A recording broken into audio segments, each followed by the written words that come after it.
Jordan Franklin clutched his first-class ticket, heart pounding as the gate agent's eyes skimmed over his dark skin before dismissing him without a word. "Economy's that way," she snapped, not bothering to verify his boarding pass. At 16, he'd faced prejudice before, but never this blatant. Never with 14-year-old Imani watching wide-eyed beside him. The siblings stood their ground, only to have security called, a supervisor summoned, and their dignity stripped away beneath fluorescent airport lights. The airline staff smirked, confident in their power, never suspecting these teenagers were about to shatter their world with a single message. For while Jordan and Imani appeared vulnerable, they possessed the one thing that truly mattered in corporate America: a father named Darius Franklin, the airline's majority owner, whose response to his children's mistreatment would transform an industry overnight. Just before we get back to it, I'd love to know where you're watching from today. And if you're enjoying these stories, make sure you're subscribed, because tomorrow's special episode is one you definitely don't want to miss. The morning light streamed through the windows of the modest suburban home as Jordan Franklin stuffed the last of his clothes into his carry-on bag. At 16, he was tall for his age, with a quiet intensity that made people notice him, even when he wasn't trying to be noticed. His sister Imani, 14 and artistic to her core, was already waiting by the door, her sketchbook tucked under her arm as always. "You got everything?" asked Helen, their godmother, her eyes misting over slightly. "First aid kit? Chargers? Emergency contacts?" "Yes, Auntie Helen," Imani said with a gentle smile. "We've gone over the list 3 times. Helen pulled them both into a tight embrace. "Your father would be so proud seeing you two heading off on your own like this. He's worked so hard to give you these opportunities." Jordan nodded, his expression serious. "We know. That's why we're not going to mess it up." For the past decade, Helen had raised them while their father, Darius Franklin, built his business empire overseas. The siblings had seen him only during holidays and brief visits, but his presence remained constant through video calls and the opportunities he provided. This trip, their first solo journey to visit him at his newest acquisition, felt like a milestone, a recognition of their growing maturity. "The car's here," Jordan announced, peering through the curtains as a sleek black sedan pulled into the driveway. Helen fussed over them one last time, straightening Jordan's collar and tucking a strand of hair behind Imani's ear. "Remember what your father always says: stand tall, speak clearly, and never let anyone make you feel small," the siblings recited in unison, a mantra they'd grown up hearing. Helen kissed them both on the forehead. "Text me when you land. And Jordan, watch out for your sister." "Always do," he replied, grabbing both their suitcases. The drive to the airport was filled with excited chatter about what they would do first when they arrived. Imani wanted to visit the art district their father had mentioned, while Jordan was more interested in seeing the tech hub that had attracted so many investors to the region. "Dad said there's this innovation center where they're testing next-gen communication systems," Jordan said, eyes bright with enthusiasm. "I want to check out their security protocols." Imani rolled her eyes affectionately. "Of course you do, Mr. Hacker. I just want to see the murals in the old quarter." Dad said some of them date back 100 years. As they approached the departure terminal, Jordan checked their tickets on his phone one more time. "First class, gate A17, boarding in 2 hours. We've got plenty of time." The siblings thanked their driver and entered the bustling airport with the confidence that came from frequent family trips, despite this being their first big journey alone. Jordan led the way, navigating through the crowd toward the first-class check-in counter. As they approached the premium line, a gate agent, with bleached blonde hair and a tight smile, looked them up and down. Her name tag read, Leslie. Without checking their tickets, she gestured toward the economy line several yards away. "Regular check-in is over there," she said crisply. Jordan stopped, confused. "We're flying first class." He held up his phone to show their boarding passes. Leslie's smile tightened. "I'm sorry, but that line is for verified first-class passengers only." "We are verified first-class passengers," Jordan insisted, keeping his voice even despite the frustration beginning to build. "Our father booked these tickets weeks ago." Leslie leaned forward slightly, lowering her voice. Look, those tickets look unusual. They might be fake boarding passes. It happens more than you'd think. Imani tugged at her brother's sleeve. Jordan, maybe we should just— No, Jordan said firmly. We have every right to be in this line. He tried to remain calm, remembering his father's advice about handling difficult situations. Discreetly, he tapped his smartwatch, activating its recording function. Leslie's eyes narrowed. I'm going to need to verify these. Wait here. She walked away, speaking quietly into her headset. Jordan and Imani exchanged glances. A few feet away, a white family with teenagers approached the same first-class line and was welcomed with a warm smile by another agent. Did you see that? Jordan whispered. Imani nodded, her artist's eye missing nothing. Different tone, different body language, different everything. Leslie returned moments later with a practiced smile and a man in a crisp uniform beside her. This is Officer Reeves. He'll need to verify your documentation in a more private area. By now, other passengers were staring. An older white woman in a designer coat whispered audibly to her husband. Probably trying to sneak in again. Happens all the time. Jordan felt his chest tighten but kept his voice steady. We're not going anywhere private. Our tickets are valid. You can verify them right here. Officer Reeves, a stocky man with thinning hair and tired eyes, sighed as if this was routine. Kids, we're just trying to avoid disrupting other passengers. Let's step aside and sort this out properly. Imani, always the peacemaker, looked ready to comply, but Jordan stood his ground.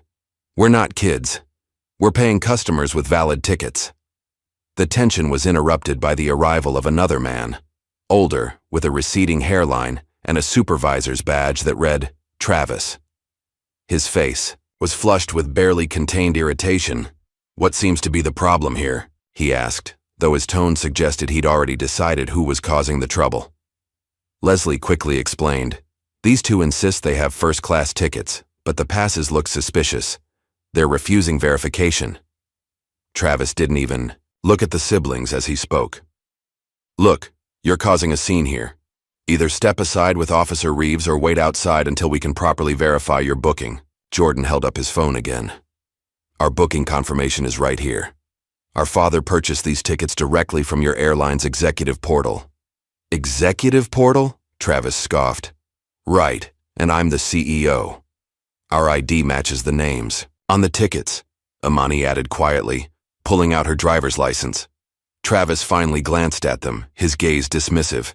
Even if these tickets are somehow real, which I doubt, there's clearly been some kind of mistake. This class of service, it's not what you're used to. The implication hung in the air, unmistakable. Jordan felt his fists clench at his sides. He wanted to shout, to demand respect, but years of his father's cautioning held him back. Making a scene would only reinforce their prejudices. We've shown you everything you need, Jordan said, his voice tight. Either check us in or get your manager. Travis's face hardened. I am the floor supervisor, and I'm telling you to step aside. Wait outside or security will remove you from the terminal entirely. Imani's eyes widened with alarm. Jordan could feel her trembling slightly beside him. Fine, Jordan said, his voice dangerously calm. We'll step aside. As they moved away from the counter, Jordan pulled out his phone and opened a secure messaging app. His father had given it to him years ago, saying, "Use this if you ever need me immediately. No matter where I am, I'll respond." He typed a brief message. Airport. First-class counter. Racial profiling. Recording everything. No immediate response came through. Jordan pocketed his phone and looked at his sister. Imani forced a smile, ever the optimist. Let's try to fix this ourselves first. Dad's probably in meetings. They walked toward a quieter area of the terminal, both aware of the security officer still watching them from a distance. This isn't right, Jordan muttered. I'm not letting this go. I know, Imani replied softly. But right now, we need to be smart about how we handle it. The siblings found a bench near some vending machines, away from the crowded gates but still within view of their departure screen. Imani pulled out her sketchbook, her way of processing emotion, while Jordan began researching airline policies on his phone, determined to find their next move. On the pages of Imani's sketchbook, harsh lines began to form the scene they'd just experienced. Jordan noticed her hand trembling slightly. "You okay?" he asked gently. Imani nodded, not looking up. "Just angry. But I'd rather put it down on paper than let it eat me up inside." Jordan squeezed her shoulder. "Smart girl. Dad would be proud." He returned to his phone, pulling up passenger rights documents and taking screenshots of key sections. "There's got to be something here we can use." Nearby, a family with young children watched them with barely disguised curiosity. Jordan overheard the mother whispering something about unaccompanied minors and security concerns. "They think we're troublemakers," Imani whispered, also noticing the stares. "Let them think what they want," Jordan replied. "We know the truth." His phone suddenly vibrated, a news alert about flight delays due to weather conditions at their destination. Jordan's heart sank. If the flight was delayed, they'd be stuck here even longer. "I'm going to check the status board," he told Imani. "Stay here, okay?" As Jordan approached the large digital display, he noticed Officer Reeves speaking with another security guard while glancing in his direction. They were being watched. Jordan pretended not to notice, scanning the board for their flight information. No delays posted yet, but several other flights to nearby cities had been pushed back by hours. When he returned to the bench, Imani was no longer alone. An elderly black woman in a wheelchair had positioned herself nearby and was engaged in conversation with his sister. "Just like that every single time," the woman was saying as Jordan approached. 40 years of flying and they still act like I don't belong." "This is my brother, Jordan," Imani said, gesturing as he sat down. "Jordan, this is Ms. Eva Montgomery. She's having the same problem we are." Eva Montgomery had the kind of dignified presence that commanded respect without asking for it. Her silver hair was pulled back in a neat bun, and though her body might have weakened with age, her eyes were sharp and alert, missing nothing. "Pleased to meet you, young man," she said, extending a hand adorned with a single gold ring. "Your sister was just telling me about your encounter with our friends at the counter." Jordan shook her hand. "You too, ma'am. Sounds like you've been dealing with the same thing." Eva chuckled, but there was little humor in it. "Child, I've been dealing with this since before your parents were born. They moved me from the first-class lounge claiming they needed to verify my status. Been waiting here for 40 minutes while white passengers walk right in." "That's horrible," Imani said, her brow furrowing with indignation. "It's life," Eva replied matter-of-factly. "But that doesn't mean we accept it." She looked Jordan up and down. "You remind me of my grandson. Same fire in the eyes." Jordan smiled despite his frustration. "My dad always says that fire is good as long as you control it, not the other way around. Smart man, your father. Is he meeting you at your destination?" "That's the plan," Imani said. "It's our first trip to see him in his new location. He's been working overseas." As they spoke, a young Latino man in a janitor's uniform approached, pushing his cleaning cart. He slowed as he neared them, glancing around before speaking in a low voice. "Don't mean to interrupt, but I heard what happened. This happens all the time." He introduced himself as Leo. "My cousin Maria works customer service. Not the front desk, the real one where they can actually help. Here." He slipped them a small piece of paper with a name and terminal location. "Ask for Daniela. She doesn't play their games." Before they could thank him properly, Leo was moving on, but not before discreetly leaving a few packaged snacks on the bench beside them. "Well," Eva said with a small smile, "it seems not everyone here is cut from the same cloth." Jordan opened his phone to check their ticket status and froze. "What the hell?" The screen displayed their booking information with a glaring update. "Cancelled due to verification failure." "We didn't cancel anything," Imani said, peering over his shoulder. "No, but someone did." Jordan's tech savvy, honed through years of coding and system design lessons online, kicked into high gear. He opened a developer portal on his phone and began working through a series of commands. "What are you doing?" Eva asked, watching his fingers fly across the screen, accessing the airline's mobile backend. Most companies have security flaws in their apps if you know where to look. His face lit up with grim satisfaction. "Got it. Someone manually altered our ticket status at 9:42 a.m., right after we walked away from the counter." He took screenshots of the timestamp and user ID, storing them securely. "Evidence," he muttered. "We're going to need it." "I think we should try that customer service desk Leo mentioned," Imani suggested. "Maybe Daniela can help restore our tickets." They helped Eva navigate toward the central terminal where Daniela supposedly worked. As they moved, Jordan became aware of two security guards casually following them at a distance. "Don't look back," he whispered to Imani, who had noticed the same thing. "Just keep walking normally." Eva, sensing their tension, spoke calmly. "Been shadowed more times than I can count. Straight backs, steady pace. Give them nothing to work with." The main customer service hub was crowded with frustrated travelers dealing with delays and cancellations. After waiting in line for 20 minutes, they reached the desk only to be met by a young man with a harried expression. "Not Daniela." "Daniela's on break," he said after they asked for her. "I can help you." His name tag read Kevin, Jordan explained their situation, showing him the screenshots of their altered ticket status. Kevin's eyes widened momentarily before his face settled into practiced neutrality. "I'm sorry, but it looks like our system is experiencing issues right now. I can't access your booking." His fingers never touched his keyboard. His eyes never looked at his screen. The lie was so transparent that even Imani's patience began to wear thin. "You didn't even try to look it up," she pointed out. Kevin's smile remained fixed. "Like I said, system issues. Maybe try again in a few hours? Next, please." As they stepped away from the desk, Eva sighed heavily. "I need to rest these old bones. For a bit. You two go on. I'll wait here." "We're not leaving you," Imani insisted, her natural compassion overriding her own frustration.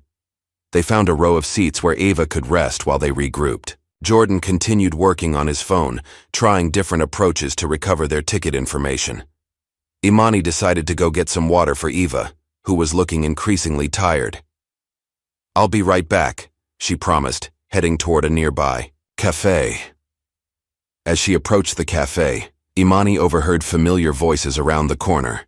Leslie, the gate agent from earlier, was speaking to another airline employee. Instinctively, Imani slowed her pace, staying just out of sight. "Can't believe. They actually thought they could pull it off," Leslie was saying with a laugh. "What kind of rich dad lets their street kids run wild like this? Probably stole someone's credit card to book those tickets." "Did you see their faces when Travis showed up?" the other employee responded. "Priceless. He's got a reputation for handling these situations." "By these situations, you mean?" Leslie's voice lowered. "You know exactly what I mean," came the reply, followed by more laughter. Imani stood frozen, the conversation burning into her memory. She wanted to confront them, to defend her family's dignity, but years of careful conditioning held her back. Instead, she quickly grabbed water bottles and returned to Jordan and Eva, her hands shaking slightly. "What's wrong?" Jordan asked immediately, noticing her distress. Imani hesitated, glancing at Eva. "I overheard Leslie talking. She called us street kids and implied we stole someone's credit card to book the tickets." Jordan's expression darkened. "Did you record it?" "No, I wasn't prepared." Imani looked down. "I should have, but I was too shocked." Eva reached out and patted Imani's hand. "You did fine, child. Sometimes the most powerful thing is just to witness and remember." Jordan nodded, though his jaw was tight with anger. "I'm going to check if Dad responded yet." He pulled out his phone and checked the secure messaging app. Still no response. "He'll answer," Imani said with confidence she didn't entirely feel. "He always does eventually." Jordan was about to reply when Eva suddenly straightened in her wheelchair. "I need to use the restroom. Would you mind helping me get there, dear?" "Right." "Course," Imani said. "I'll take you." "No need to both come," Eva insisted. I'm sure this young man has plenty to do with his investigation. I just need a push to get there, then I can manage. Reluctantly, Jordan stayed behind with their belongings while Imani wheeled Eva toward the nearest restrooms. The lines were long, and a sign indicated that the accessible stall was out of order. Maybe we should try another restroom, Imani suggested. Eva shook her head. This will have to do. I'll just need to stand for a bit.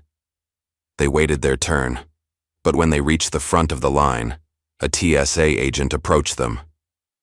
Wheelchair needs to go through separate screening, he said abruptly.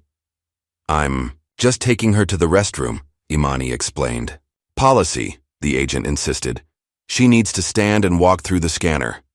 She can't stand for long periods, Imani protested. The exchange grew heated, drawing attention from passers-by. Eva, determined to maintain her dignity, attempted to stand as requested. But after being forced to wait several minutes for the agent to finish a conversation with a colleague, her legs gave way. Ms. Eva! Imani cried as the elderly woman collapsed to the floor. The TSA agent looked panicked, suddenly realizing the severity of the situation. I was just following protocol. Someone help! Imani shouted, kneeling beside Eva, who was conscious but clearly in distress. Jordan, who had followed at a distance to keep an eye on them, pushed through the gathering crowd. What happened? He demanded, immediately dropping to Eva's side. They made her stand too long, Imani explained, tears welling in her eyes. I told them she couldn't. Jordan looked up at the TSA agent with cold fury. Call medical! Now! The agent fumbled with his radio, finally calling for assistance. People stood watching but doing nothing as Eva lay on the floor, her breathing labored, but her eyes still alert. I'm fine, she insisted, though she clearly wasn't. Just need to catch my breath. EMTs arrived minutes later, quickly assessing Eva's condition and helping her back into her wheelchair. Blood pressure's elevated, one of them noted. We should take her to the medical station for monitoring. As they prepared to move Eva, Jordan felt a cold rage building within him. Not the hot, impulsive anger of youth, but something deeper and more controlled. He raised his smartwatch again, recording everything, capturing the indifferent faces of the airline staff watching from a distance, the embarrassed but unapologetic expression of the TSA agent, the curious onlookers treating human suffering like a spectator sport. With deliberate precision, he composed another message to his father. You warned them once, now it's your move. This time, his phone pinged almost immediately with a response. A single word from Darius Franklin. Engaged. Jordan looked at Imani, who was holding Eva's hand and speaking softly to her as the EMTs prepared to take her to the airport's medical station. What did Dad say? Imani asked, looking up at her brother with tear-streaked cheeks. He's coming, Jordan replied, a grim smile spreading across his face. And he's bringing the storm with him. Eva, despite her discomfort, caught the exchange. Your father, she said quietly. Who exactly is he? Jordan leaned down close to her ear. Darius Franklin. Eva's eyes widened slightly, recognition dawning. The Darius Franklin? Of Langston Holdings? Jordan nodded once, his expression solemn. A slow smile spread across Eva's face. Well, well, she murmured. This just got interesting. As the EMTs wheeled Eva away, Imani at her side, Jordan remained standing in the middle of the terminal, his posture straight and confident for the first time since they'd arrived. A single silent tear ran down his cheek, not of sadness or fear, but of righteous anger finally finding its purpose. He glanced toward the first-class check-in counter where Leslie and Travis were now helping other passengers, oblivious to the forces aligning against them. Jordan allowed himself a small smile. You should have just checked our tickets, he whispered to himself. But now you'll have to answer to him. As Eva was wheeled toward the medical station, Jordan and Imani followed close behind, their original travel plans now completely derailed. Jordan's phone buzzed with a notification from the secure messaging app. Unlike the single-word response from before, this time it was a full message. Facial recognition accessed. Location confirmed. Stay visible.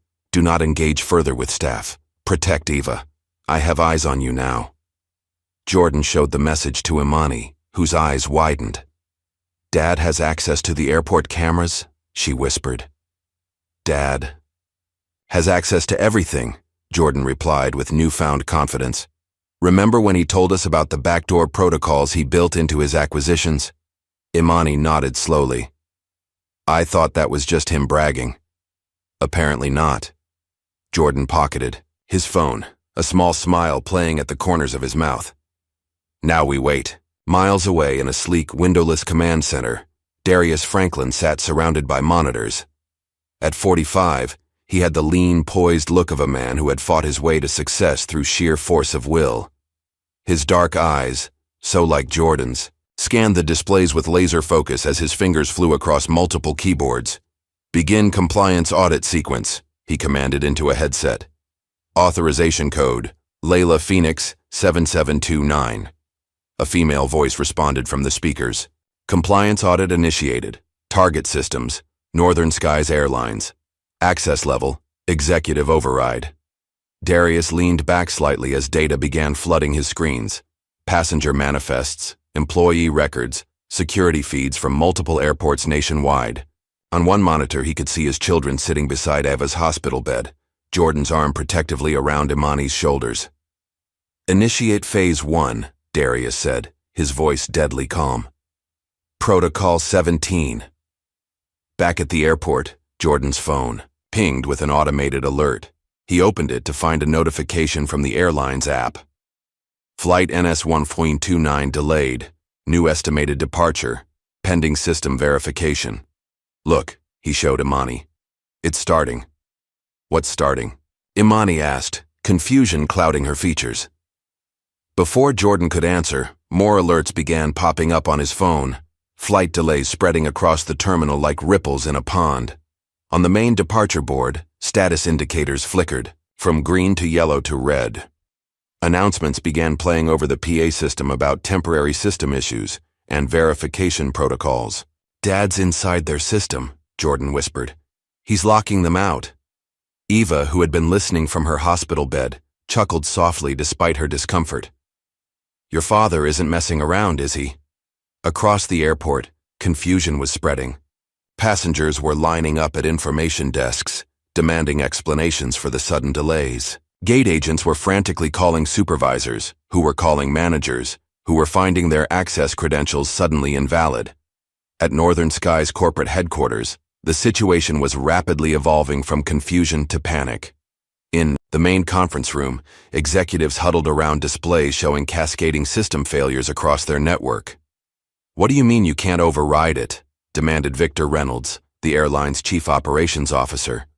"You're the head of IT." The IT director, a harried-looking man with sweat staining his collar, shook his head frantically. "Someone's locked us out of our own systems. Every time we bypass one firewall, another one appears. It's like the system is rewriting itself in real time." "That's impossible," Victor snapped. "Systems don't rewrite themselves." Just then, every screen in the room flickered and went black. After a moment of stunned silence, white text began appearing on the dark background. "Emergency compliance protocol activated by Langston Holdings, majority shareholder. Article 17 enforcement in progress. Stand by for system-wide audit." Quine. Room erupted in chaos. Langston Holdings? Isn't that Darius Franklin? Jesus Christ. Why would he trigger an emergency compliance audit without warning? The CEO, William Palmer, a silver-haired man with an perpetual tan, slammed his hand on the table. "Someone get Franklin on the phone right now." As the executive scrambled, a junior analyst quietly pulled up an archived news article on her tablet and slid it toward her supervisor. The headline read, "Tech mogul's wife dies after denied boarding. Airline cites security concerns." The date was 10 years earlier. The airline was a smaller company that had since been acquired by Northern Skies. "Oh my God," the supervisor murmured, scanning the article. Franklin's wife was profiled and denied boarding when she needed emergency medical attention. She died waiting for another flight, and now his children are being profiled at one of our gates, the analyst added quietly. The supervisor looked up, face pale. We're so screwed. In the airport medical center, Jordan was searching through archived news articles on his phone, his expression growing increasingly somber. I never knew, he said quietly to Imani. About Mom. About how she died. Imani leaned over to look at his screen, her artistic hands trembling slightly as she took in the headline. Dad never told us the details. Just that it was an accident. It wasn't an accident, Jordan replied, his voice hard. It was negligence and prejudice. He scrolled through more articles, absorbing the painful truth. She was denied boarding because they thought her diabetes emergency was suspicious behavior. By the time she got medical help, it was too late. Imani's eyes filled with tears. And now it's happening again. To us. To Ms. Eva. Eva, who had been pretending to sleep, opened her eyes. Your mother's name was Layla, wasn't it? I remember that case. It was one of the reasons I started advocating for travel rights. Jordan looked up, surprised. You knew about this? Child, I've been fighting these battles for decades, Eva said gently. Your mother's case was a landmark one for many of us. I just never made the connection to your father until now. Before they could discuss it further, Jordan's phone chimed with another alert. This one was different. A news notification. Breaking. Northern Skies Airlines grounds all flights for emergency system inspection. All flights, Imani gasped. Dad shut down the entire airline? Not just the flights, Jordan murmured, reading further. Look, air traffic control is redirecting their entire fleet. Planes already in the air are being diverted to the nearest airports. Eva let out a low whistle. Your father isn't just sending a message, he's declaring war. Meanwhile, at the first-class check-in counter, Leslie was dealing with increasingly irate passengers as the system continued to malfunction. Her supervisor, Travis, approached with a thunderous expression. What the hell is going on? He demanded. Nothing's working. I don't know, Leslie replied, her composure cracking. The entire network is locked up. Travis lowered his voice. Listen, I just got word from upstairs. This might be connected to those two kids from earlier. Leslie stared at him. What? How could two teenagers crash our entire system? I don't know, but they want us to delete any records of the incident. All of it. Security footage, boarding pass verifications, everything. Leslie glanced around nervously. Why would we do that unless they're connected to someone important? Travis finished for her. Just do it. I'll handle security. As they hurriedly began covering their tracks, neither noticed the janitor, Leo, watching from nearby, recording everything on his phone. Outside the terminal, news vans were beginning to arrive, drawn by reports of the unprecedented airline shutdown. Among them was a sleek black SUV with tinted windows. The driver, a woman in a tailored suit, spoke quietly into her earpiece. Eagle has landed, proceeding to medical bay. Inside the vehicle, Darius Franklin closed his laptop. Time to see my children, he said to no one in particular, his voice both tender and dangerous. In the medical center, Jordan received one final message from his father. I'm here. Jordan and Imani exchanged glances, a mixture of relief and apprehension on their young faces. Their father was a loving but distant figure in their lives, always providing, always protecting, but rarely present. Now he was about to make an entrance that would change everything. Is that him? Imani whispered, nodding toward the entrance, where a tall, imposing figure had appeared, flanked by serious-looking men and women in professional attire. Jordan nodded, a lump forming in his throat. That's Dad. Darius Franklin strode into the medical center with the confident gait of a man who owned every inch of ground beneath his feet. His tailored suit was impeccable, his face impassive except for the slight softening of his eyes when they landed on his children. Jordan. Imani, he said simply, his deep voice carrying across the room.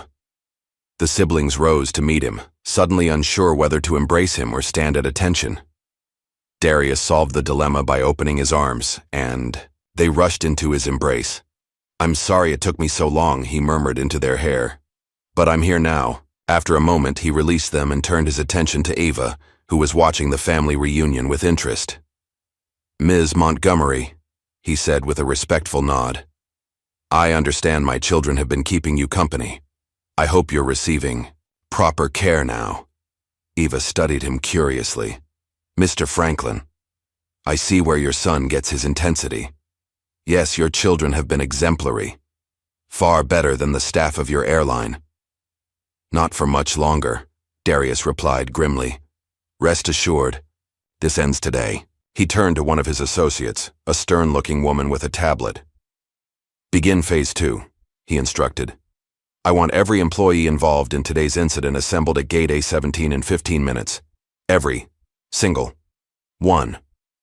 As the woman nodded and stepped away to make calls, Darius addressed his children again. "Are you two ready for what comes next? This won't be pleasant." Jordan straightened his shoulders. "We're ready, Dad. They need to be held accountable." Imani hesitated, then nodded. "I just want them to understand what they did wrong, so it doesn't happen to anyone else." Darius's expression softened slightly at his daughter's compassion. "Understanding will come, one way or another." He checked his watch. "It's time. Let's go." As Darius and his entourage prepared to leave, Eva called out, "Mr. Franklin." Darius turned, one eyebrow raised inquiringly. "Make it count," Eva said simply. Darius nodded once, then led his children out of the medical center and toward Gate A17, where their confrontation with the airline staff awaited. As they walked through the terminal, passengers and airport employees stopped to stare at the procession. Some recognized Darius, taking out their phones to record the mogul's unexpected appearance. In Darius's ear, a voice reported, "Sir, Leslie Matthews and Travis Wilson are attempting to leave the premises. Security has been instructed to hold them at the gate." "Perfect," Darius replied quietly. Into his earpiece he added, "Stage 2, begin shutdown protocol." Throughout the terminal, lights flickered as the airport's backup generators kicked in. On every display screen, the airline's logo was replaced by the Langston Holdings emblem, a phoenix rising from ashes. The message was clear. A new power had taken control. In a quiet corner of the Northern Skies employee break room, Travis Wilson sat alone, his head in his hands. The chaos unfolding throughout the terminal seemed distant compared to the turmoil in his own mind. On his phone, he repeatedly watched the security footage of himself confronting Jordan and Imani earlier that day. "Why didn't I just check their damn tickets?" he muttered to himself, rewinding the footage to watch his own dismissive gestures, his refusal to make eye contact with the teenagers. The way he'd treated them reminded him painfully of another failure in his life. 8 years ago, Travis had lost his only son, Marcus, to a heroin overdose. Marcus had been 16, Jordan's age, when Travis had kicked him out of the house after discovering drugs in his room. Tough love, he'd told himself then. Marcus had died alone in a shelter 3 months later. Every time Travis saw young, black men Jordan's age, something in him reacted with a mixture of grief and judgment. It was easier to assume the worst than to remember his own failures as a father. A notification appeared on his screen, an all-staff message ordering personnel involved in the Franklin incident to report to Gate A17 immediately. Travis felt his stomach drop. Franklin. The name hadn't registered earlier, but now the connection was clear. Those kids were Darius Franklin's children. "I'm finished," he whispered to the empty room.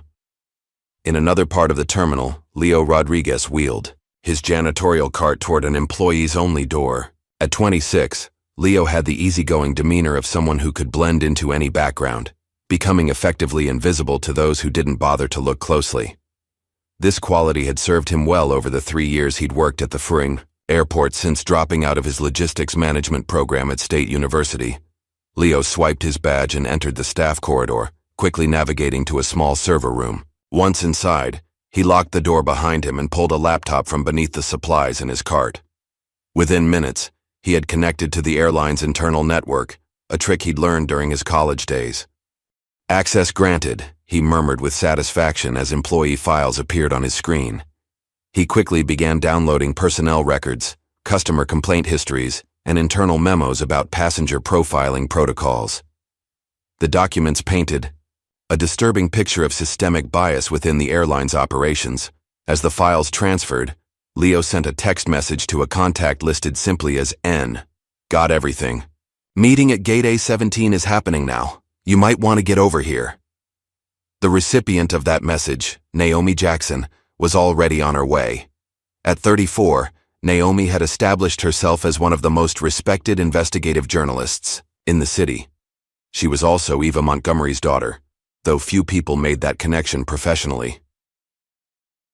In the newsroom of the City Tribune, Naomi had been about to head home when the first reports of the Northern Skies shutdown began flooding. Social media. A colleague had shown her a viral video of an elderly woman collapsing at a security checkpoint, her own mother. Now Naomi was in a taxi heading to the airport, her press credentials ready and her recorder running. Her phone pinged with Leo's message. Gate A17, she instructed the driver, and hurry. Meanwhile, in a secluded VIP lounge requisitioned by Darius's team, Jordan and Imani sat across from their father as he briefed them on what would happen next. The confrontation will be public, Darius explained. I want witnesses. I want accountability. He looked at Jordan. Those recordings you made, they're admissible and legally obtained. I'm proud of your foresight. Jordan nodded, a surge of warmth spreading through his chest at his father's praise. I just did what you taught us. Darius turned to Imani. This will be difficult for you, I know. You've always been compassionate, like your mother.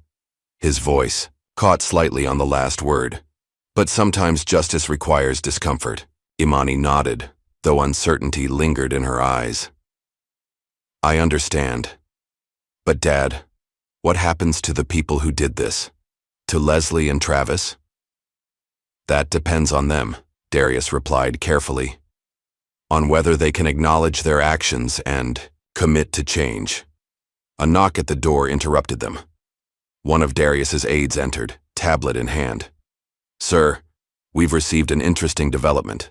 Someone from inside the airline has leaked documents to a journalist, extensive evidence of racial profiling, not just in this incident but system-wide. Darius raised an eyebrow. Who's the journalist? Naomi Jackson, from the City Tribune. Jordan's eyes widened. Jackson?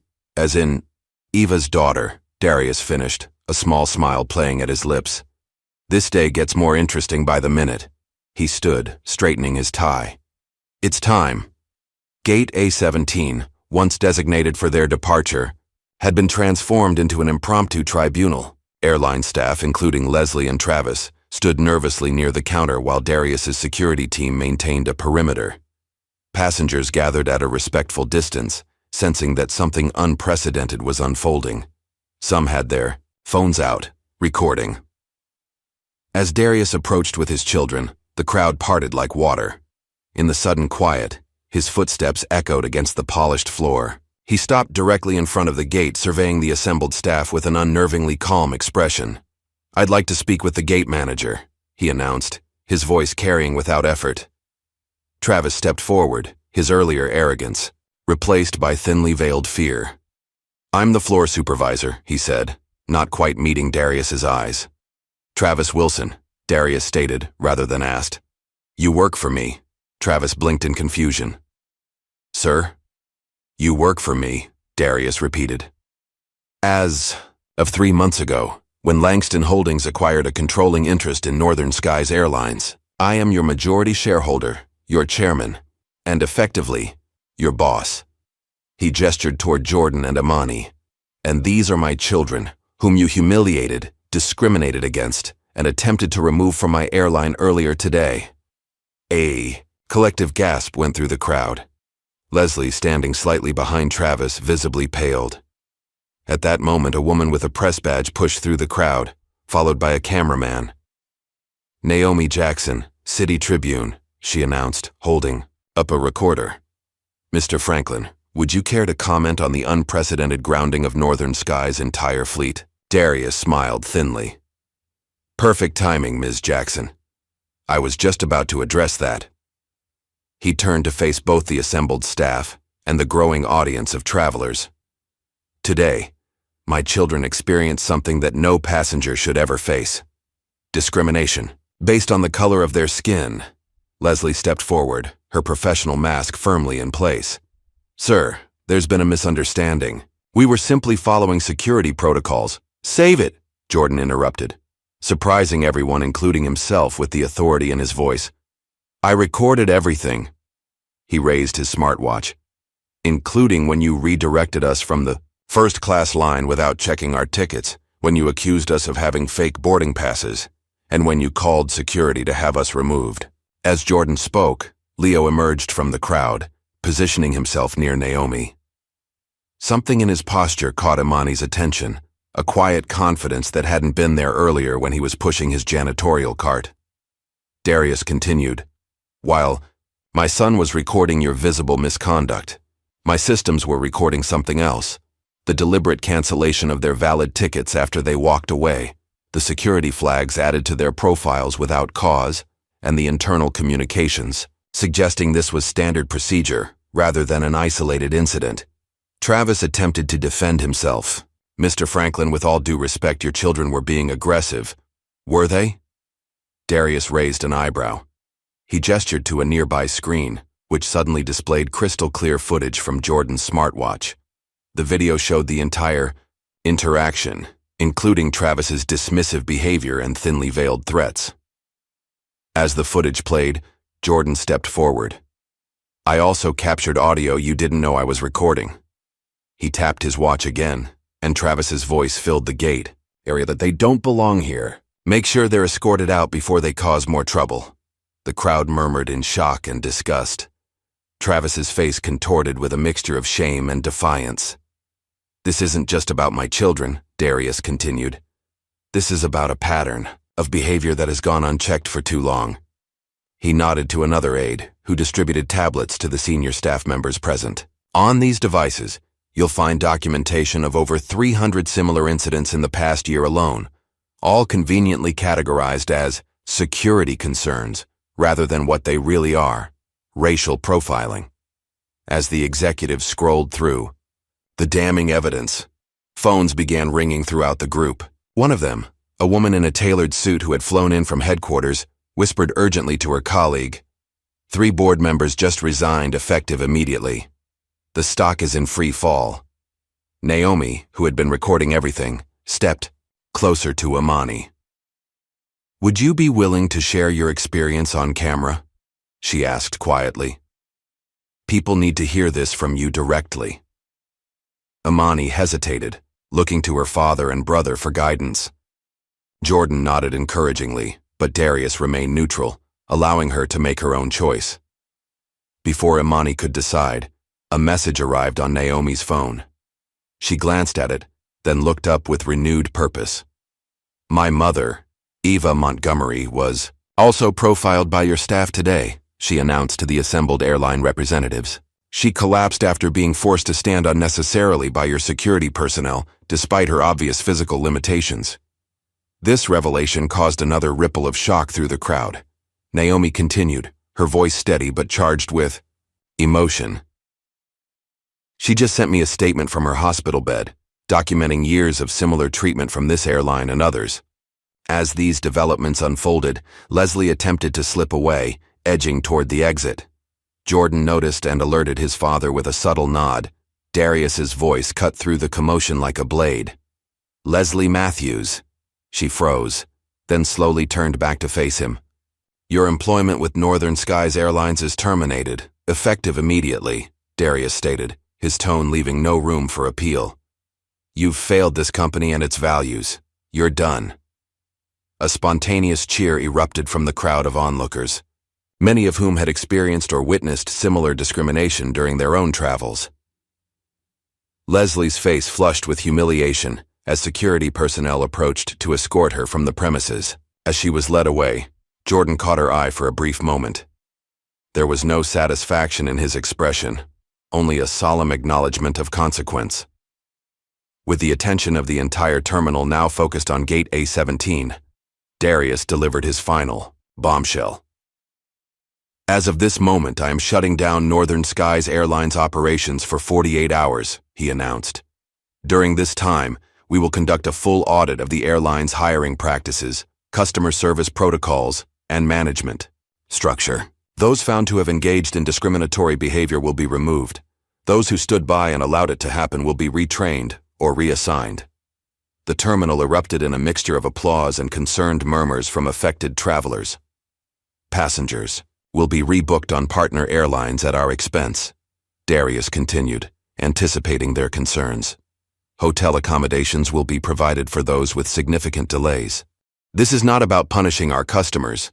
It's about ensuring that when operations resume, every passenger can expect to be treated with the dignity and respect they deserve, regardless of the color of their skin.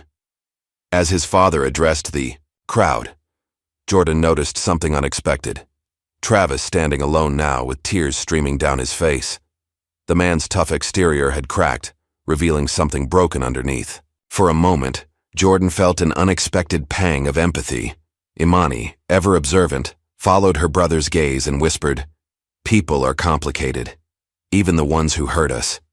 Jordan nodded slowly, the truth of her words sinking in.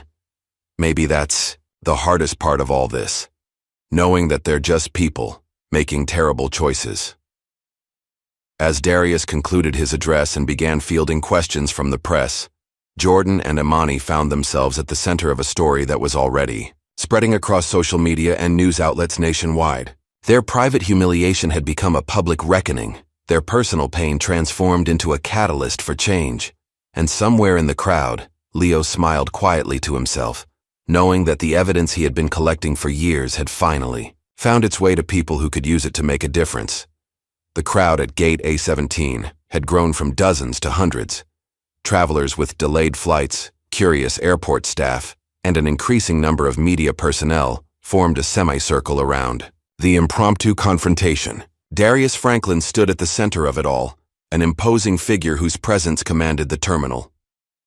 For those just joining us, Darius addressed the crowd, his voice carrying effortlessly, "I'd like to speak with someone in charge of gate operations." His eyes fixed directly on Travis, who still stood frozen several feet away. Travis stepped forward reluctantly, his earlier bravado completely evaporated.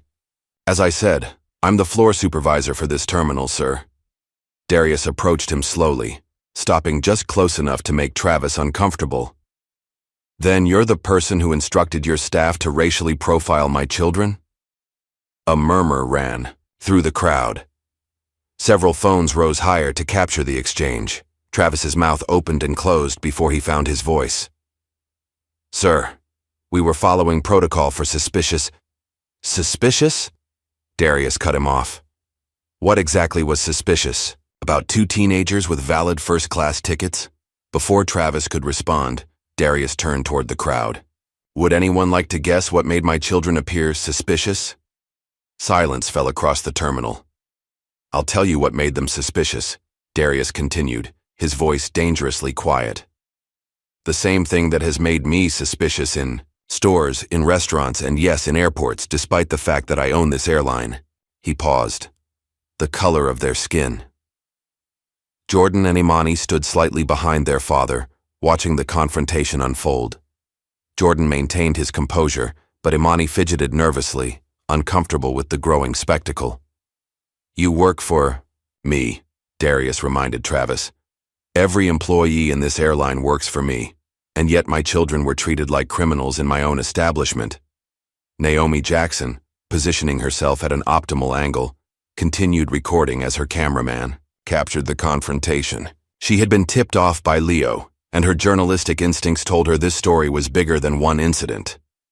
"Mr. Franklin," she called out, "would you say this is an isolated incident or part of a pattern?" Darius glanced toward her, recognizing the strategic nature of the question. "Ms. Jackson, I believe your mother could answer that better than I could." Naomi's professional demeanor faltered slightly at the direct reference to her relationship with Eva. She hadn't realized he knew. "For those unaware," Darius continued, "Ms. Montgomery, who was mistreated by the same staff earlier today, is the mother of this journalist. The same staff who denied my children entry, then failed to accommodate an elderly woman with mobility issues." Travis attempted to interject. "Sir, The situation with Ms. Montgomery was handled by TSA, not our... Don't. Darius's single word, cut through the air like a blade. Do not attempt to deflect responsibility when your staff stood by and watched an elderly woman collapse. During this exchange, Leslie had been trying to blend into the background, edging slowly toward an employee exit. Jordan noticed and subtly tapped his father's arm. "Leslie Matthews," Darius called without turning around. "Please join us. Your perspective as the first point of contact with my children would be valuable." Leslie froze, then reluctantly returned to the center of attention. Her customer service smile was firmly in place, though her eyes betrayed her fear. "Mr. Franklin," she began, her voice professionally modulated. "There seems to be a misunderstanding. I was simply following standard procedure?" Jordan interrupted, stepping forward. He held up his smartwatch. "I recorded everything, including what you said when you thought we couldn't hear you." Leslie's smile faltered. Jordan tapped his watch, and Leslie's voice emerged clearly from the device. "What kind of rich dad lets their street kids run wild like this? Probably stole someone's credit card to book those tickets." Gasps and murmurs rippled through the crowd. Leslie's face drained of color. Darius's expression remained unchanged, but his eyes hardened. "Ms. Matthews, in light of your comments and actions, your employment with Northern Skies is terminated, effective immediately." Leslie's professional mask cracked completely. "You can't just..." "I can and I have," Darius stated firmly. "Security will escort you to collect your belongings." As two security officers approached to escort Leslie away, cheers erupted from several onlookers. Leslie's humiliation was complete as she was led through the crowd, head down, avoiding the judgmental stares of passengers she'd once lorded over. Travis, witnessing Leslie's dismissal, attempted a different approach. "Mr. Franklin, our staff handles thousands of passengers daily. Mistakes happen, but we're not..." "Aggressive?" Jordan interjected, playing another recording. Travis's voice filled the gate area. "They don't belong here. Make sure they're escorted out before they cause more trouble." Travis fell silent, his face ashen. Darius turned to his son with pride evident in his expression. "Your foresight saved us a lot of denials today." He returned his attention to Travis. "Were you going to claim you weren't aggressive, Mr. Wilson, that you didn't prejudge my children based on their appearance?" Travis, realizing his position was untenable, finally abandoned his defenses. "What do you want from me?" he asked, his voice hollow. "Accountability," Darius replied simply. "Starting with an acknowledgement of what you did." While this confrontation unfolded, Imani stood slightly apart, observing not just the main players, but the reactions of those watching. She noticed how some passengers nodded in agreement with her father, while others looked uncomfortable, perhaps recognizing similar behaviors in themselves. She also saw the airline staff's varying reactions. Some were rightfully ashamed, others resentful, and a few seemed genuinely regretful. Her artistic eye captured these expressions, mentally sketching the complex emotions playing across faces. Throughout the terminal, this wasn't just about punishing Travis and Leslie. It was about confronting a deeper societal issue that played out daily in spaces like this. Naomi approached Imani while her father continued addressing the crowd. "Would you be willing to share your perspective?" she asked gently. "People need to hear this from you too, not just your father." Imani hesitated, glancing toward Jordan, who gave her an encouraging nod. "I'm not sure," she replied softly. "Everyone's watching." "That's precisely why your voice matters," Naomi responded. "This isn't just about one airline or one incident." Before Imani could decide, her attention was drawn to her phone. A message had arrived from the medical center. Eva had recorded a statement from her hospital bed and sent it directly to Naomi. The journalist quickly reviewed the footage on her tablet. Eva's dignified voice captured the terminal's attention as Naomi played the recording. "Today was not my first experience with discrimination while traveling, nor will it be the last for people who look like me. But today, something different happened." Today, someone with power finally said, "Enough." The crowd fell silent, listening to the elderly woman's testimony about decades of similar treatment, being redirected from first-class lines, subjected to random security checks, and having medical needs ignored or minimized. As Eva's recording concluded, Darius made his most dramatic announcement yet. In light of these revelations and the clear evidence of systemic issues within our company culture, I am temporarily shutting down Northern Skies Airlines operations. Shocked gasps spread through the terminal. Airline executives who had rushed to the scene looked horrified. For the next 48 hours, Darius continued, all Northern Skies flights worldwide will be grounded while we conduct a comprehensive audit of our hiring practices, customer service protocols, and management structure. One executive pushed forward. You can't do this. The financial implications are significant, Darius acknowledged, but not as significant as the human cost of allowing these practices to continue. He turned to address the worried passengers. All affected travelers will be rebooked on partner airlines at our expense, with appropriate compensation for delays. While chaos erupted among the executives, Jordan observed Travis standing alone, shoulders slumped in defeat. Despite everything, Jordan felt an unexpected twinge of empathy. The man had been cruel, yes, but he was also a product of a system that rewarded such behavior. In that moment, Jordan made a decision that would later prove significant. He approached Travis while everyone's attention was focused on his father. Why did you do it? Jordan asked quietly. Travis looked up, surprised by the direct question from the teenager he'd mistreated. Do what? Treat us like that. Without even checking our tickets first. You must have known there was a chance we were legitimate passengers. Travis held Jordan's gaze for a moment before looking away. You reminded me of someone, he admitted, his voice barely audible. My son. He was about your age when He trailed off, unable to finish. Before Jordan could respond, his father called for him. The conversation would have to wait. But something had shifted, a small crack in the wall between accuser and accused, a glimpse of the complicated humanity behind the discrimination. As security personnel began ushering airline staff away for questioning and processing, Darius put his arms around his children's shoulders. You've both shown extraordinary courage today, he told them. Your mother would be proud. Imani leaned into her father's embrace. Do you think this will change anything, Dad? Really change things? Darius looked down at his daughter, his expression softening. Change doesn't happen overnight, sweetheart, but sometimes it needs a catalyst.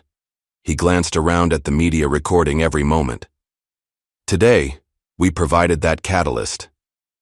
The image of the powerful black CEO standing with his teenage children in the middle of the airport terminal, having just grounded an entire airline over racial profiling, was already spreading across social media platforms nationwide. By morning, it would be international news. As they walked away from Gate A17, Jordan glanced back one last time. Travis was being escorted to a meeting room by Darius's staff, his future uncertain. Leslie was nowhere to be seen, and throughout the terminal, conversations about race, privilege, and accountability had begun among strangers who might never have discussed such topics otherwise. The Franklin family had turned a moment of humiliation into a reckoning, and this was just the beginning. The 48 hours following Darius, Franklin's announcement became known in aviation circles as the grounding. Northern Skies Airlines stock plummeted 37% in the first day alone. Financial news channels ran continuous coverage of what analysts were calling unprecedented corporate self-regulation.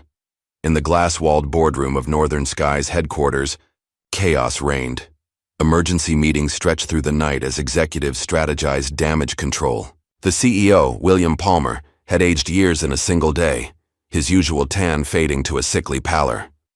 He can't just shut us down, Palmer shouted, slamming his fist on the polished table. We have shareholders to answer to. He is the majority shareholder, the company's legal counsel reminded him quietly. And the evidence he's presenting would sink us in court anyway. What evidence? Demanded a senior vice president. A few recorded comments? Some kid's smartwatch footage? The room fell silent as the door opened. A young IT specialist entered looking nervous. Sir, there's something you should know, the whistleblower. We've identified him. All attention turned to the specialist. Well, who is it? Palmer demanded, Leo Rodriguez, a janitor. But he's not just a janitor. He's been systematically archiving deleted customer complaints for 3 years. Thousands of them, sir, all related to racial profiling incidents. The executives exchanged horrified glances. One woman closed her eyes briefly, whispering, "Those complaints were supposed to be permanently deleted." "Nothing's ever permanently deleted," the IT specialist replied grimly. And Rodriguez knew exactly what he was doing. He has copies of everything, including the internal memos directing staff to prioritize certain passenger profiles for additional screening. Palmer collapsed into his chair. "We're finished." Across town, in a modest apartment, Leo sat at his kitchen table with Naomi Jackson, reviewing the materials he'd collected over the years. "How did you know to start saving these?" Naomi asked, scrolling through meticulously organized files. Leo's expression darkened. 3 years ago, my grandmother was traveling to see me graduate. She's Dominican, doesn't speak much English. They pulled her aside, made her miss her connection. By the time she arrived, the ceremony was over. He shrugged. "I was already working here part-time. After that, I started paying attention." "And you kept working there? All this time?" Leo gave her a half-smile. "Sometimes you need to be inside the system to change it. I wasn't sure what I'd do with all this, but I knew. Someday the right opportunity would come along." "Well," Naomi said, "today's that day." She gestured to her laptop, where her preliminary story was taking shape. The headline read, "Systemic Discrimination Exposed. Whistleblower Reveals Years of Racial Profiling at Major Airline." Meanwhile, at the Franklin residence, a spacious penthouse with views of the city skyline, Jordan sat alone in his room, scrolling through the chaos unfolding online. Northern Sky's shutdown was trending nationwide. Videos of the confrontation at the gate had been viewed millions of times. Some commenters hailed the Franklins as heroes exposing corporate racism. Others criticized Darius for what they called an overreaction and abuse of power. The most disturbing comments, however, were those attacking Jordan and Imani directly, calling them privileged, spoiled, and worse.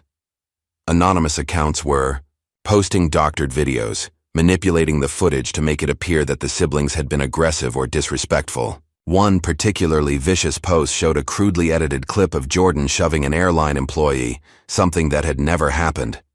Jordan's finger hovered over the video he'd recorded of Leslie mocking them. He hadn't shared this particular clip publicly yet. Part of him wanted to upload it immediately, to silence the critics who were painting him and Imani as entitled troublemakers. There was a soft knock at his door. Imani entered, her sketchbook clutched to her chest. "You okay?" she asked, sitting beside him on the bed. Jordan showed her the doctored video. "They're trying to make us look bad." Imani studied the fake footage, then shook her head. "That's not even good editing. Your shirt changes color halfway through." Despite everything, Jordan laughed. Leave it to his artist sister to notice a detail like that. "I want to release the clip of Leslie," he admitted. "The one where she calls us street kids and says we stole credit cards." Imani frowned slightly. "Why haven't you?" "I don't know. I guess." Jordan hesitated. "It feels different now. She's already been fired. Everyone already knows what happened." "You're thinking about growth," Imani observed. "About giving people room to learn from their mistakes." Jordan looked surprised at his sister's insight. "Maybe, or maybe I just don't want to pour more fuel on the fire." Imani opened her sketchbook, showing him a drawing she'd been working on, a powerful rendering of Leslie's face, half in shadow, capturing both her cruelty and her humanity. "People aren't just one thing," Imani said quietly. "Dad says justice isn't about destruction, it's about correction." Jordan considered his sister's words. Then, making a decision, he uploaded the video anyway.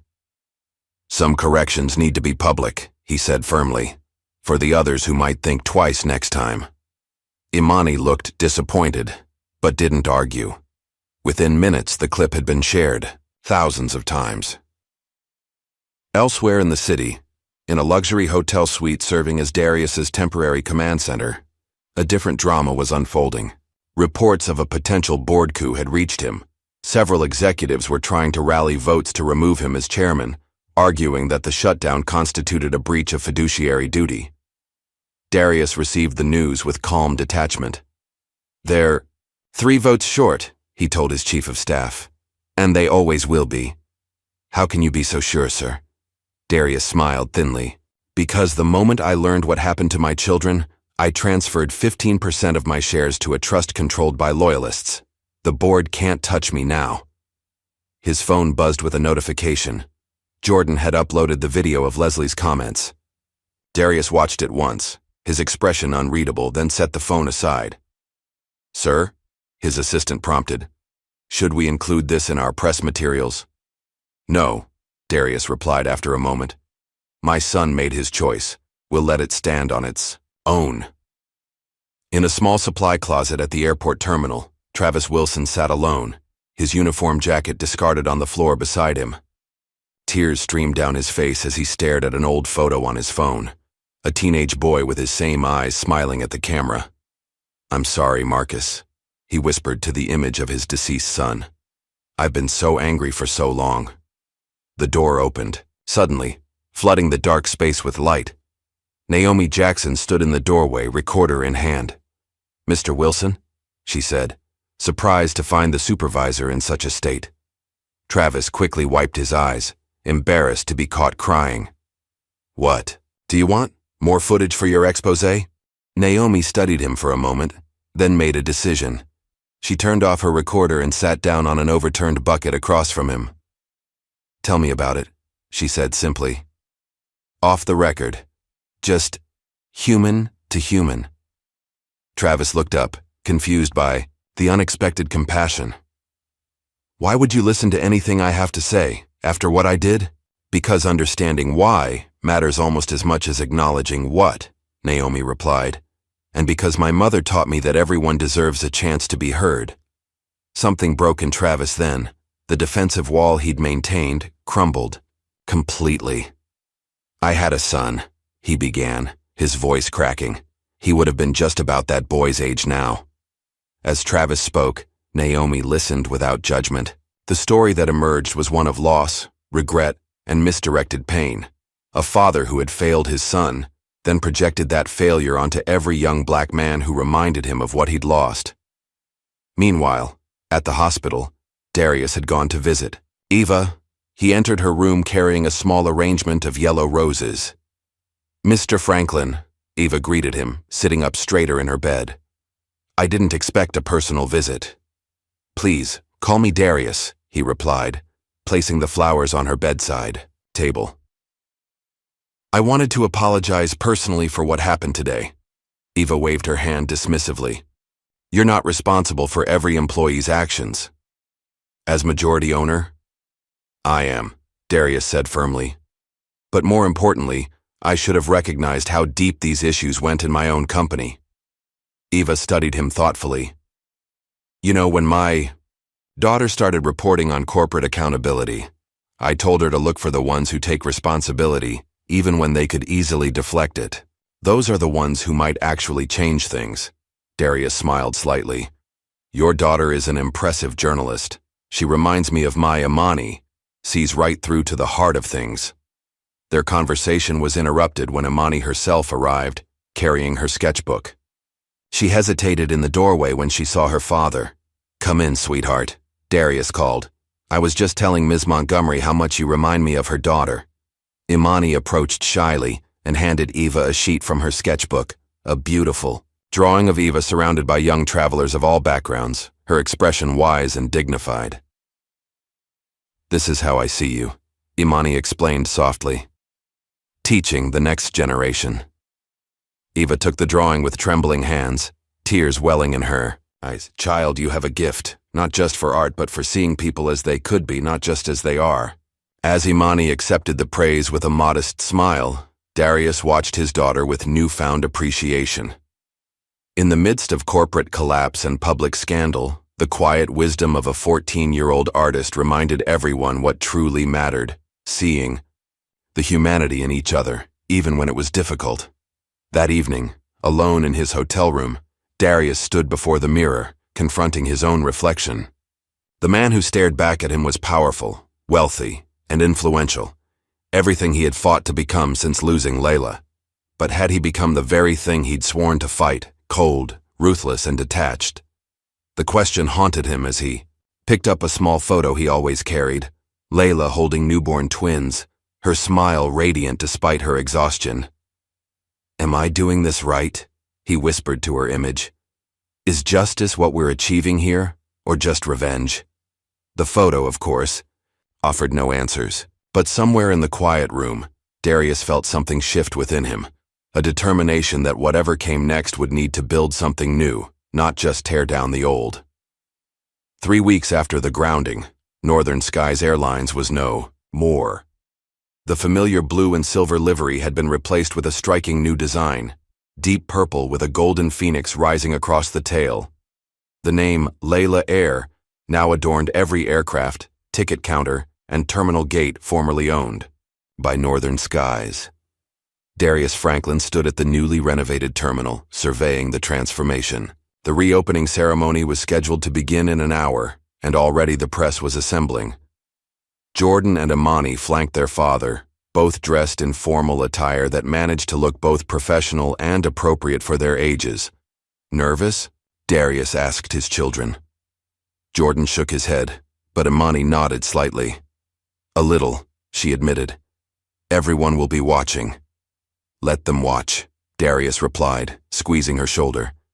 "What they'll see is how change should happen, not just in words but in actions." The terminal itself had been redesigned. Gone were the intimidating security checkpoints and isolated service desks. In their place stood open-concept customer service islands, staffed with diverse teams trained in cultural sensitivity. Security remained thorough but was conducted with transparency and respect. Most notably, every employee wore a badge that read, "Ask me why I'm here," a conversation starter that connected personal stories to professional service. Among those wearing such a badge was Leo Rodriguez, no longer pushing a janitorial cart. As the newly appointed head of ethical compliance, Leo now led a team responsible for ensuring that the airline maintained its commitment to equality and dignity. "Mr. Franklin," Leo greeted, approaching the family. "The new hires are ready for your inspection." Darius nodded appreciatively. "Thank you, Leo. And please, it's Darius. We're colleagues now." Leo smiled. "That's still taking some getting used to." They walked together toward a group of new employees assembled nearby. Over 60% were from underrepresented communities, many hired from neighborhoods with high unemployment rates. Darius had personally overseen the creation of a training program that provided both technical skills and customer service expertise to those who had previously been overlooked by corporate recruiters. "Each of you represents the future of this company," Darius addressed the group. "Not just because of what you look like or where you come from, but because you understand that dignity isn't a luxury, it's a right." As Darius continued his speech, Jordan noticed a familiar face at the edge of the group. Travis Wilson stood slightly apart, no longer wearing a supervisor's badge but instead the same uniform as the other customer service representatives. His expression was subdued, humbled, yet there was a quiet determination in his stance. Jordan nudged Imani, nodding toward Travis. "Didn't expect to see him here." Imani studied Travis thoughtfully. "Dad believes in second chances, remember?" The siblings observed as their father concluded his address and moved through the group, shaking hands with each new hire. When he reached Travis, there was a moment of tension. Then Darius extended his hand, which Travis accepted with visible gratitude. Later, as the staff dispersed to prepare for the ceremony, Jordan approached Travis directly. "You're still here," Jordan stated, neither accusatory nor friendly, simply factual. Travis met his gaze steadily. "Your father offered me a choice, resign or stay and be part of the solution. Said it was up to me to decide which would do more good in the world. And you chose to stay," Travis nodded. "I'm starting over at the bottom. No authority, no ego, just learning to see people, really see them." He hesitated. "I never properly apologized to you and your sister." Jordan considered this. "No, you didn't." "I'm sorry," Travis said simply. What I did was wrong. Not just that day, but every day I allowed bias to influence how I treated people. For a moment, Jordan said nothing, measuring the sincerity in Travis's eyes. I heard about your son, he finally said. That must have been hard. Something flickered across Travis's face. Surprise, pain, and then a quiet acceptance. It was, still is, but it's no excuse for how I treated you. No, Jordan agreed. It's not, but it helps me understand. Their conversation was interrupted by the arrival of a special guest. Eva Montgomery, elegant in a purple dress that matched the airline's new colors, was being wheeled toward the ceremonial ribbon by none other than Naomi Jackson, her daughter. Ms. Montgomery, Darius greeted her warmly. You honor us with your presence. Ava smiled. I wouldn't miss this for the world, Mr. Franklin. It's not often one gets to witness actual change instead of just talk about it. Darius turned to address all those gathered. Today, we're not just renaming an airline. We're establishing a new standard for how businesses should operate, with accountability, with purpose, and with humanity at the center of every decision. The ribbon-cutting ceremony began with speeches from Darius, Eva, and surprisingly, Travis, who spoke candidly about his own journey from being part of the problem to committing to be part of the solution.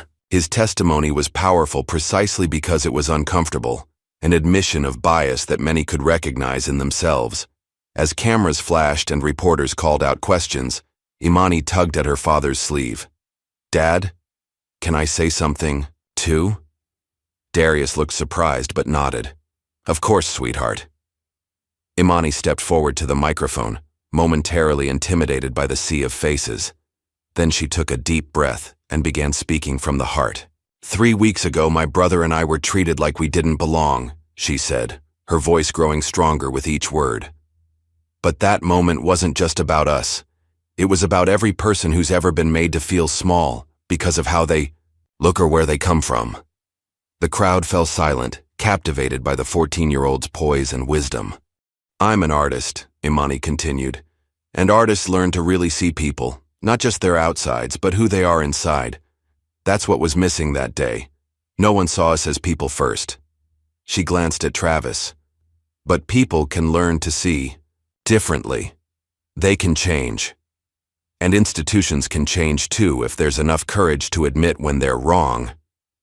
As Imani returned to her father's side, the applause was thunderous. Darius embraced her, whispering, Your mother would be so proud. The ceremony concluded with Darius, Jordan, and Imani cutting the purple ribbon together, officially launching Layla Air. As part of the rebranding, Darius announced several new initiatives. A scholarship program for minority students interested in aviation careers, a community oversight board with real authority to review customer complaints, and most significantly, a training program developed in partnership with Ava Montgomery to educate all staff on the impact of unconscious bias. Later that afternoon, Darius was summoned to a hearing on Capitol Hill. The Congressional Subcommittee on Transportation had taken notice of the Northern Skies shutdown and wanted to understand its implications for the industry at large. Under the bright lights of the hearing room, Darius spoke not just as a CEO, but as a father.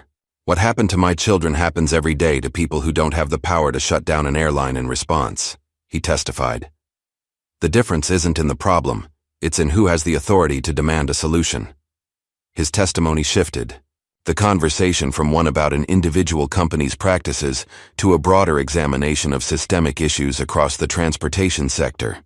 Lawmakers from both parties found themselves unable to dismiss his arguments when confronted with the evidence, not just from the Franklin incident, but from thousands of similar cases documented by Leo over the years. Meanwhile, back at the EC, newly christened Layla Air Terminal, Leo was leading his first official training session for the ethical compliance team. The group included former customer service agents, security personnel, and even a few executives who had survived the corporate restructuring. The goal isn't perfection, Leo explained. It's awareness and correction. We're not trying to catch people doing something wrong. We're trying to build a culture where doing right becomes instinctive. At the back of the room, Naomi sat taking notes for a follow-up piece she was writing. What had begun as coverage of a scandal had evolved into an ongoing examination of corporate transformation. Her article series, From Grounding to Growing, The Layla Air Revolution, had been picked up by major publications nationwide. As word spread about the changes at Layla Air, other companies began taking notice. Competitor airlines scrambled to review their own policies, some genuinely committed to improvement, others merely trying to avoid similar public relations disasters. The ripple effects extended beyond the aviation industry. Hotels, rental car, companies and retail chains began examining their customer service practices through a new lens, aware that in the age of smartphones and social media, accountability was just a viral video away. At Darius's insistence, Travis was invited to speak at industry conferences about his personal journey, from enforcing biased policies to advocating for change. His testimony was particularly effective because he didn't portray himself as a hero, just as an ordinary person who had been forced to confront his own prejudices. The hardest part, Travis told one audience, wasn't losing my job or facing public shame. It was looking in the mirror and seeing that I'd become someone who made children feel unwelcome because of the color of their skin. Someone my own son would have been ashamed of. For Eva, the airline transformation brought unexpected opportunities. She was given a lifetime first-class membership with Layla Air. But more importantly, she was honored with a special ceremony naming the new accessibility program after her, the Montgomery Protocol for Dignity in Travel. In my 73 years, Eva remarked during the ceremony, I've seen boycotts and protests, lawsuits and regulations, all necessary, all important. But what's happening here is different. It's transformation from the inside out. As the weeks passed, the Franklin family began to heal from both the recent incident and the older wounds reopened by it. Darius, who had immersed himself in work since Layla's death, finally took time off. He rented a quiet cabin in the mountains where he, Jordan, and Imani could reconnect away from the public eye. During those peaceful days among the pines, they talked openly about Layla for the first time in years. Not just how she died, but how she lived. Darius shared stories the children had been too young to remember, while they showed him their own ways of keeping her memory alive. Jordan through his protective nature, Imani through her art. She would have handled that day at the airport differently than I did, Darius admitted one evening as they sat by the fire. Less corporate takeover, more human connection. You did what you knew how to do, Dad, Imani said gently. You protected us. Jordan nodded in agreement. And you made sure it wouldn't happen to anyone else. Maybe, Darius mused, but I wonder if we could have achieved the same result with less scorched earth, Jordan suggested with a wry smile. Darius chuckled. Exactly. I think Mom would say it's not about what happened that day, Imani reflected. It's about what happens next, what we build from here. 6 months after the rebranding of Layla Air, Naomi Jackson stood in the terminal preparing for the final segment of her documentary series. The working title, Grounded, What It Took to Change an Airline, had resonated with viewers nationwide. We're rolling in 3, 2, 1, her cameraman counted down. 6 months ago, I stood in this same terminal recording a confrontation that would ultimately change the aviation industry, Naomi began, looking directly into the camera. Today, I'm here to show you the aftermath, not just new logos and fresh paint, but fundamental changes in how people are treated when they travel. The closing scene of her documentary showed Jordan and Imani Franklin walking confidently through the terminal, no longer anxious or defensive, but moving with the assurance of belonging.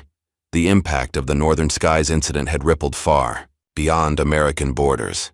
International airlines had launched their own internal reviews, fearful of similar reckonings. Darius had been invited to consult with transportation ministries across Europe and Asia, sharing the Layla Air model as a template for change.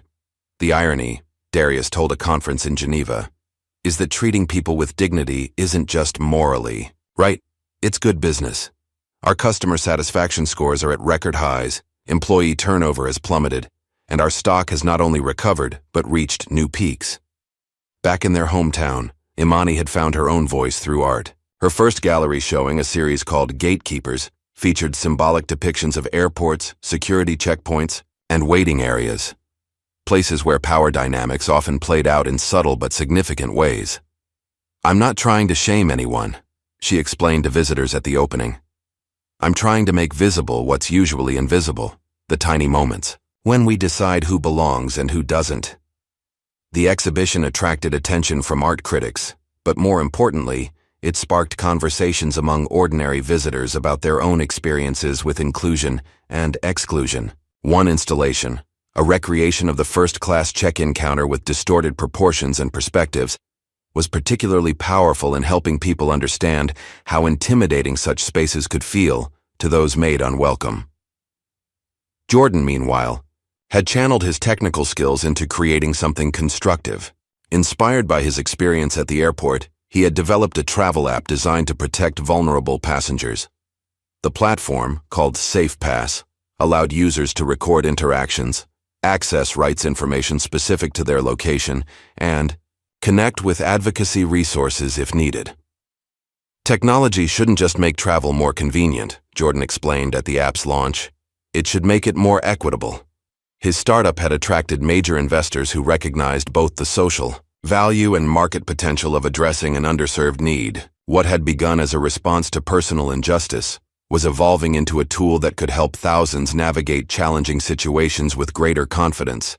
Even Leslie Matthews, the gate agent whose discriminatory actions had helped trigger the entire chain of events, experienced unexpected growth in the aftermath. Initially bitter about her termination, she had been required to perform community service as part of a settlement agreement with Layla Air.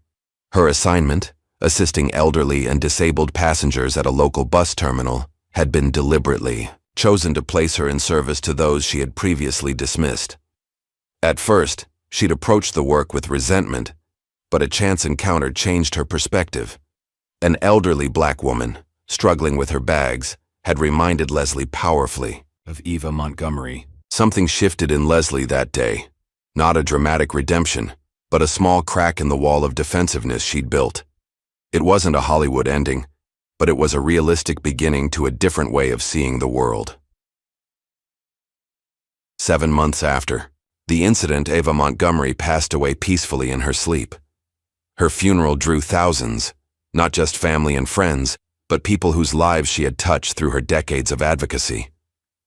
She was remembered not as a victim, but as a warrior who had fought with dignity for the respect all people deserve. "My mother never sought the spotlight," Naomi said in her eulogy.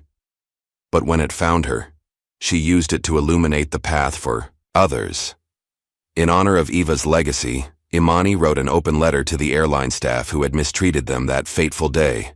Rather than focusing on their actions, she addressed the humanity behind them.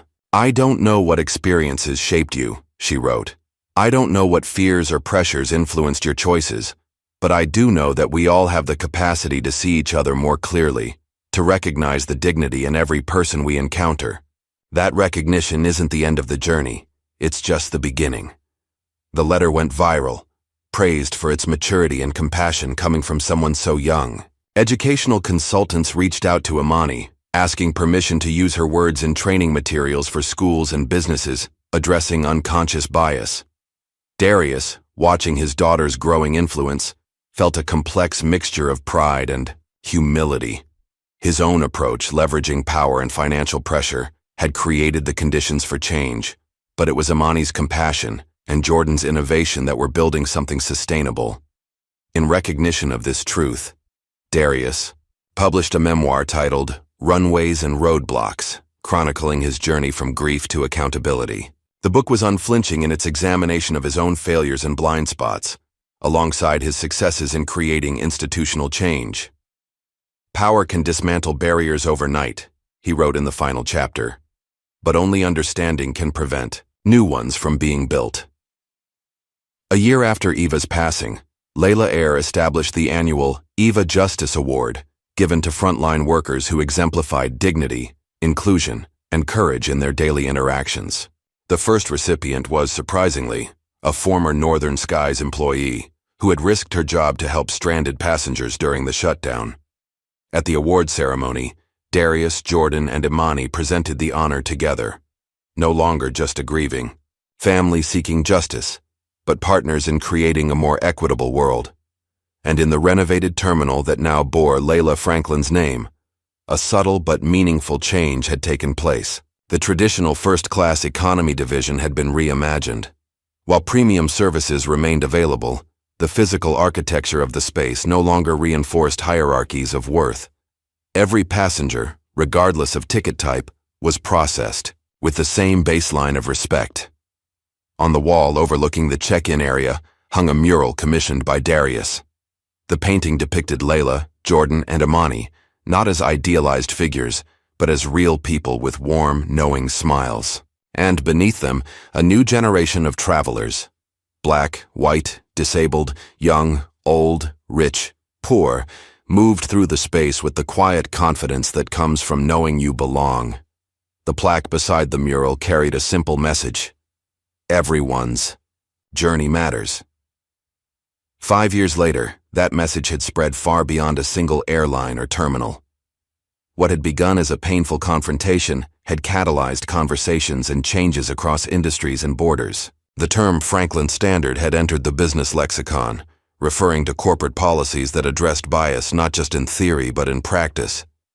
For Jordan and Imani, now young adults pursuing their own paths, the airport incident remained a pivotal moment in their lives, not just because of what had happened to them, but because of what they had helped create from it.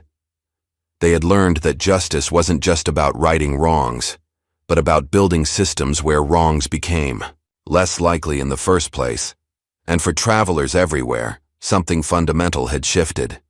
Not overnight, not completely, but meaningfully. The journey toward true equity continued, but each step forward carried the legacy of those who had refused to accept anything less than dignity, for themselves and for everyone who would come after them. What happens when we grant the power of accountability to those who've been silenced? What changes might occur in our world if every silent sufferer had the means to demand justice? If this story moved you, please hit the like button and subscribe for more powerful narratives that challenge us to examine privilege, power, and the possibility of transformative change.